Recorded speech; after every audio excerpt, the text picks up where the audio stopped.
All right, UCLA against Stanford. We've got UCLA 17-point road favorites, 54.5, 55 being the total here in this game. UCLA are they the offense that we can rely on here, laying this kind of number on the road? It's been a inconsistent mess, if you will, so far for Dante Moore at quarterback. And even last week, it's a perfect example. They had a brutal start in that game.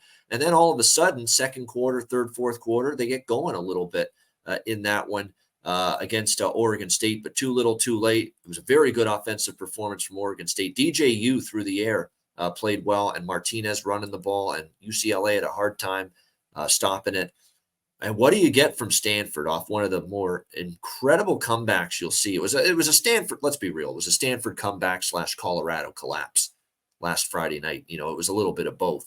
But what an unbelievable comeback win for Troy Taylor. And Troy Taylor's a good coach. I actually like this hire the more I see it. He's got this group playing hard, playing with good effort every single night. Look, I didn't trust their quarterbacks really, but Ashton Daniels, he had a really good game. He lit it up in the second half. He can run it a little bit. But they're coming off this magnificent comeback win. I really worried, especially for a team like Stanford, where they're a below-average team. I worry when a team has a win like that, the next week they just fall flat like a total brick. And maybe you're going to see that here for Stanford in this game. Not a strong opinion for me as of right now. Either way, side or total. I think actually this could stay under. UCLA's defense, well, last week they struggled, but prior to that defense was playing pretty well. We'll see if they can play well again here. What do you think, Con? The defense, finally went out on the road, a tough place, Corvallis, but also, that's why you got to go Oregon State. We talked about was more.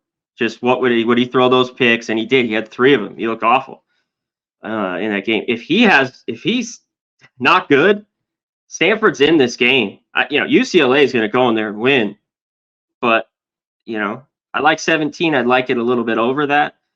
I think Stanford can hang around. They get a win. Now they come back home. I'm leaning their way with the points here, Stanford.